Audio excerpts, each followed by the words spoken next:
मैं आशा करता हूँ आप लोग अच्छे होंगे और अपनी पढ़ाई अच्छे से कर रहे होंगे। तो आज के इस वीडियो में हम लोग class 11th NCERT fundamentals of physical geography के यूपीएससी के बेसिस पे जो भी एमसीक्यूज़ हैं उसको करेंगे। ये उसके बेसिस पे थर्ड वीडियो है। बाकी के 2 वीडियो मैंने पहले डाले हुए हैं। आपने अगर वो वीडियोस ना देखे हों तो ज़रूर देखिए। तो चलिए क्वेश्चन नंबर 34 से शुरू करते हैं हम लोग। क्वेश्चन नंबर 33 तक हमने कर लिया था। तो इसमें कह रहा है consider the following statements about the igneous rocks. Okay, so आगे चलते हैं। Choose the correct statement using the given code given below. Okay, correct statement इसमें से कौन सा वो बताना है। तो if molten material is cooled slowly at a great depth mineral grains are big.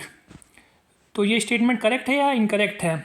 ये स्टेटमेंट इनकरेक्ट है, क्योंकि ये जो मिनरल ग्रेन्स हैं वो स्मॉल होते हैं ना कि बिग होते हैं। ओके, तो ये जो है यहाँ पे स्मॉल होता तो करेक्ट होता।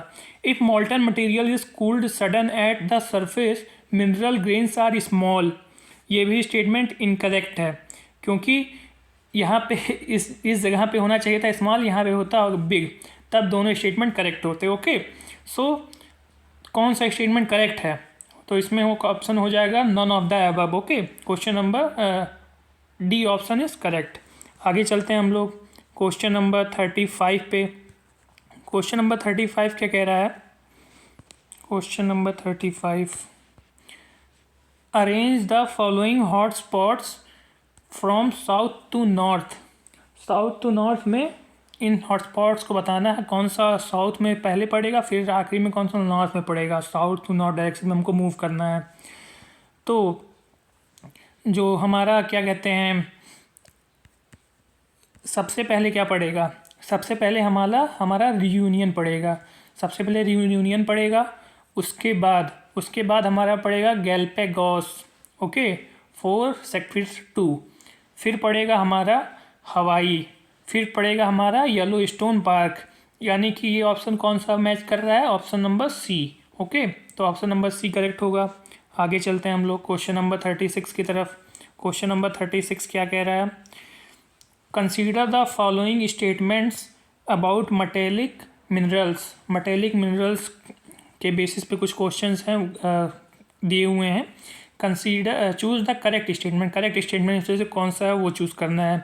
Cement is mixture of non metallic minerals. तो ये करेक्ट है या इनकरेक्ट है? ये स्टेटमेंट करेक्ट है। नॉन मेटेलिक मिनरल्स का मिक्सचर होता है सीमेंट। ओके, और सेकंड क्या कह रहा है? All non ferrous materials are non metallic minerals. तो ये स्टेटमेंट इनकरेक्ट है, क्योंकि जो नॉन फेरस मेटल्स होते हैं वो नॉन मेटेलिक नहीं होते। ओके, मेटेलिक होते हैं यानी कि। तो ये ऑप्शन भी इनकरेक्ट है। तो इसमें से क्या कह रहा है? करेक्ट स्टेटमेंट कौन सा है? तो करेक्ट स्टेटमेंट ओनली 1 होगा, only 1। Okay, so question number 37 की तरफ बढ़ते हैं हम लोग। क्वेश्चन नंबर 37 क्या कह रहा है? Consider the following statement about forces applied on the earth surface. Earth surface पे कौन कौन से फोर्सेस अप्लाई होते हैं?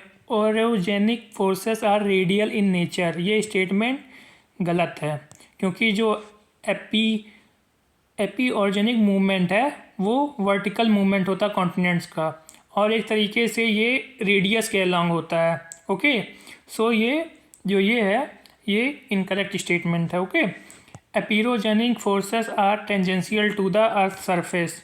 ये स्टेटमेंट आपका इनकरेक्ट है, यानी कि दोनों इनकरेक्ट है। ओके, ओरोजेनिक वाला भी एपिरोजेनिक वाला भी। तो इसमें इनकरेक्ट स्टेटमेंट के बारे में कह रहा है। इनकरेक्ट स्टेटमेंट कौन सा है? दोनों है, यानी कि सी ऑप्शन करेक्ट हो जाएगा, both 1 and 2। Okay, question number 38 क्या कह रहा है? Which of the following are exogenic elements of the nature. इसमें से कौन से एक्सोजेनिक एलिमेंट्स हैं? ओके, एक्सोजेनिक एलिमेंट्स क्या होते हैं? जैसे एक तरीके से इनको फोर्स भी मान सकते हैं जो एक्सटर्नली लगाया जाए अर्थ के सरफेस पे। ओके, सो वो होते हैं आपके एक्सोजेनिक फोर्सेस या एक्सोजेनिक एलिमेंट्स। सो इसमें से कौन से होंगे?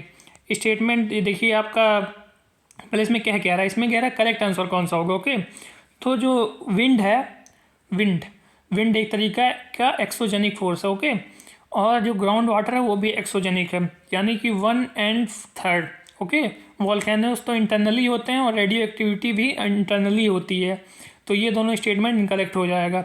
यानी कि ऑप्शन क्या होगा हमारा, ऑप्शन हो जाएगा ए, 1/3 ओनली, ओके। क्वेश्चन नंबर 39 की तरफ बढ़ते हैं। क्वेश्चन नंबर 39 क्या है, which of the following are agents of metamorphism. अब मेटामॉर्फिज्म क्या होता है, मेटामॉर्फिज्म जो हैपन होता है वो एक तरीके से जो टेक्टोनिक प्रोसेसेस होते हैं उनको लोअर करने के लिए होता है, वो एक तरीके का वैसा होता है। और जब मोल्टन मैग्मा राइज करता है क्रस्ट से, तो ये जो क्रिस्टल रॉक्स हैं वो ग्रेटर अमाउंट में ऊपर आ जाते हैं, उसी को कहते हैं मेटामॉर्फिज्म हम लोग, ओके।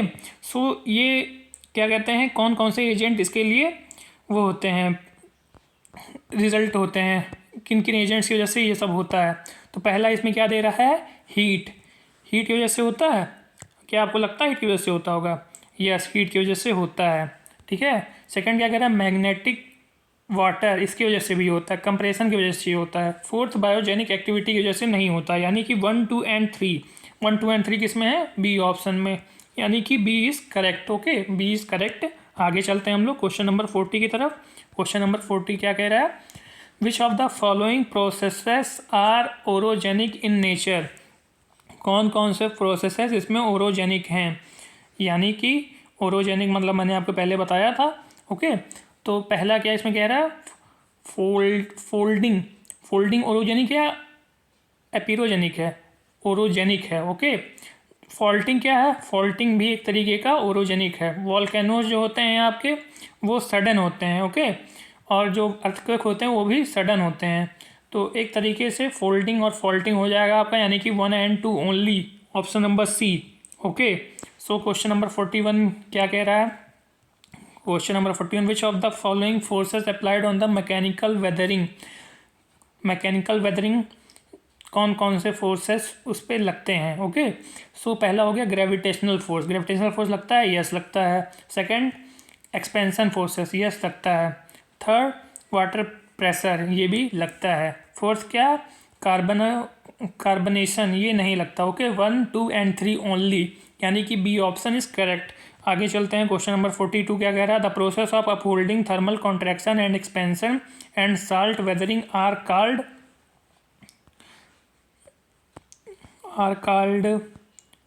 क्या कहा जाता है इसको, ओके। तो जो थर्मल कॉन्ट्रैक्शन और एक्सपेंशन है और एंड सॉल्ट वेदरिंग, उसको क्या कहा जाता है, तो ये पूछ रहा है क्वेश्चन में, साफ सीधी ये बात कही गई है।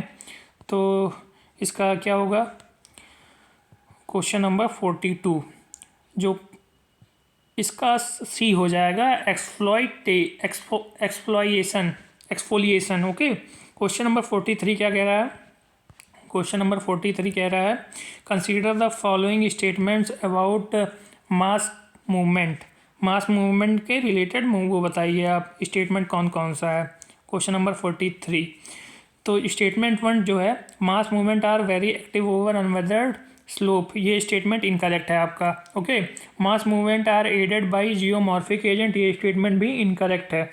तो इसमें से कौन सा ऑप्शन हो जाएगा, इनकरेक्ट कौन सा इसमें कह रहा है, यानी कि both 1 and 2, C option is both 1 and 2 ये सही होगा, okay. Question number 44,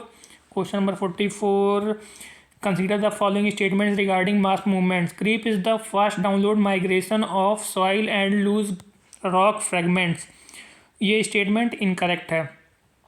slump is the slow moving of coherent body of rock along a curved rupture surface, ये स्टेटमेंट जो है करेक्ट है, यानी कि ऑप्शन ए आंसर सही हो जाएगा, क्योंकि इसमें इनकरेक्ट स्टेटमेंट कह रहा है। Question number 45, consider the following statements, excess water helps in downward transportation of soil components through the soil called illuviation, ये इसमें क्या होगा, जो स्टेटमेंट 1 है वो इनकरेक्ट है। स्टेटमेंट 2 क्या कह रहा है, deposition of these transported soils components on the soil is called illuviation, ये स्टेटमेंट भी इनकरेक्ट है। इसमें से करेक्ट पूछ रहा है, तो नन होगा, कोई भी नहीं, none of the above, okay, question number 45 का नॉन ऑफ द अबव होगा। क्वेश्चन नंबर 46 क्या कह रहा है, which of the following have passive control of the soil formation. Soil formation में पैसिव कंट्रोल किसका है? पहला पेरेंट मटेरियल, ये जो है करेक्ट है। टोपोग्राफी भी करेक्ट है। क्लाइमेट इनकरेक्ट होगा, ये नहीं होता। बायोलॉजिकल एक्टिविटी भी नहीं होती। तो करेक्ट आंसर इसमें से कौन सा हो जाएगा? 1 and 2 ओनली, यानी कि D option is correct. Question number 47 की तरफ बढ़ते हैं। Question number 47, consider the following statements about biological activity during soil formation. Humus accumulates in cold climates, ये स्टेटमेंट करेक्ट है। Intensity of bacterial activity shows up difference between soil of cold and warm climates, ये statement भी correct है। इसमें से incorrect statement पूछ रहा है, यानी कि नॉन ऑफ द अबव, कोई भी इनकरेक्ट नहीं है। डी ऑप्शन करेक्ट हो जाएगा। ओके, क्वेश्चन नंबर 48 की तरफ बढ़ते हैं। क्वेश्चन नंबर 48 क्या, graphical features are related to youth stage of river valley. तो इसमें से जो पहला है कैटरैक्ट, ये भी करेक्ट है। ट्रंकेटेड स्पर्स, ये इनकरेक्ट है। प्लंज पूल करेक्ट है। और जॉर्ज होगा आपका, वो भी करेक्ट होगा। यानी कि कौन कौन सा ऑप्शन सही है, कौन सा सही है, देख के बताइए आप। तो इसमें जो हो जाएगा आपका 1, 3 and 4 only, C option correct हो जाएगा क्वेश्चन नंबर 48 का। 49 क्या कह रहा है? 49, consider the following statements about canyons and George. तो इसमें कह रहा है कैनियन और जॉर्ज जो हैं उस कॉन्सेप्ट में कौन कौन सा स्टेटमेंट सही है। Canyons commonly form in hard rocks, ये स्टेटमेंट इनकरेक्ट है, क्योंकि ये जो होते हैं कैनियंस कॉमनली फॉर्म्ड होते हैं हॉरिजॉन्टल ब्लेंडेड सेडिमेंट्री रॉक्स में। ओके, जो दूसरा है gorgeous form in horizontal bedded sedimentary rocks, ये स्टेटमेंट इनकरेक्ट है, क्योंकि जो जॉर्ज फॉर्म होते हैं वो हार्ड रॉक्स में होते हैं। ओके, सो एक तरीके से ये ऊपर होना चाहिए, नीचे होना चाहिए, तब करेक्ट होता है। इसमें पूछ रहा है कौन सा इनकरेक्ट है, यानी कि कोई भी दोनों इनकरेक्ट है, यानी कि बोथ 1 and 2 हो जाएगा। Question number 50, with reference to river meander consider the following statements. तो river meandering is common feature in youth stage of river. River meandering is common feature in youth stage of river, ये statement incorrect हो जाएगा। जो statement 2 है, entrenched meander are found only on loosely cemented rocks, ये statement भी incorrect हो जाएगा। इसमें से पूछ रहा करेक्ट कौन सा है, इसमें हो जाएगा D option, none of the above. Question number 51 की तरफ बढ़ते हैं। क्वेश्चन नंबर 51 क्या कह रहा है, consider the following statement about alluvial fan.